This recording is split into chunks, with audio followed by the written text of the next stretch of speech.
Welcome, and thank you for joining me tonight.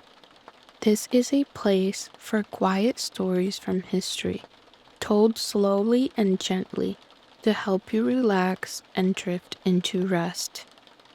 Each tale comes from the distant past, moments of kings and queens, castles and monasteries, battles and discoveries, softened into calm reflections for peaceful sleep.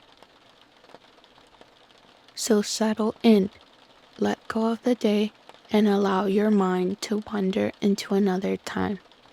Tonight's story is the life and legacy of Lady Jane Grey, the 9 Days Queen.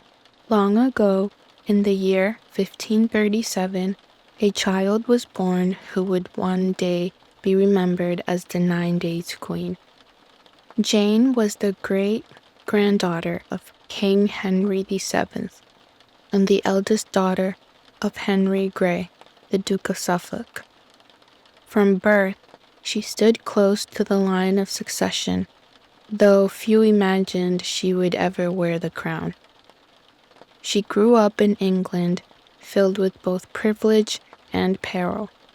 While her family hoped to see her rise, Jane herself found more joy in her studies than ambitions of court. Unlike many girls of her time, Jane received a deep and rigorous education. She read Latin and Greek, studied scripture, and explored the works of great thinkers.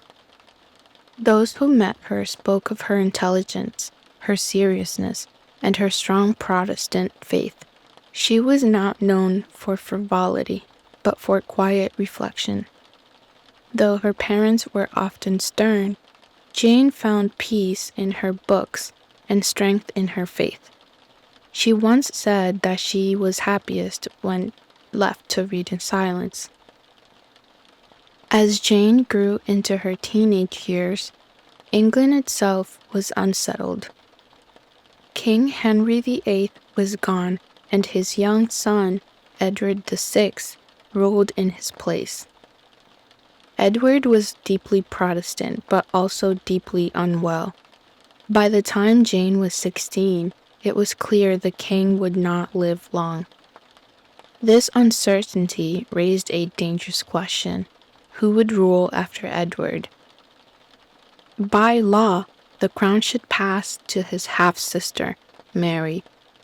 But Mary was a Catholic, and many feared her reign would undo the Protestant reforms. It was in this climate of fear and ambition that Jane's life changed forever. In May of 1553, Jane was wed to Guilford Dudley, the son of John Dudley, Duke of Northumberland. The match was not of her choosing, but it tied her fate to one of the most powerful families in England. Only weeks later, King Edward VI died. On his deathbed, Edward named Jane as his successor, setting aside both Mary and Elizabeth. Jane did not seek the throne. She was reluctant, even sorrowful, when told of Edward's wishes, but those around her urged her forward. On July 10, 1553, Lady Jane Grey was proclaimed Queen of England. She was only 16 years old. She ruled from the Tower of London.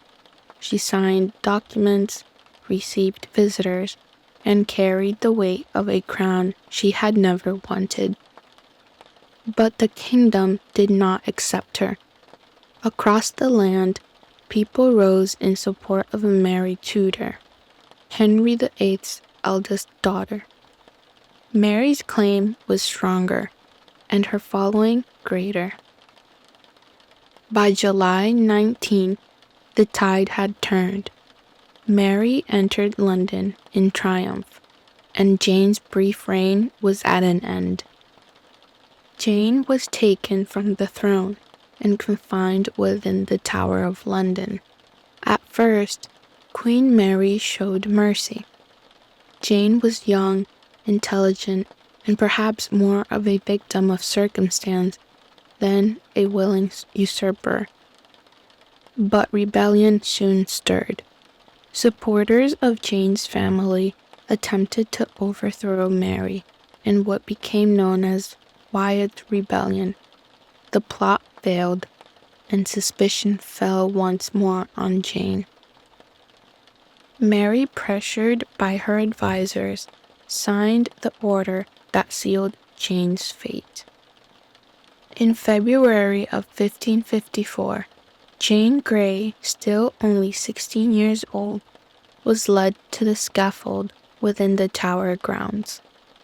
Eyewitnesses recorded her composure, her calmness, and her words of faith. She declared her innocence of ambition and her loyalty to God above all else. She knelt, prayed, and was executed swiftly.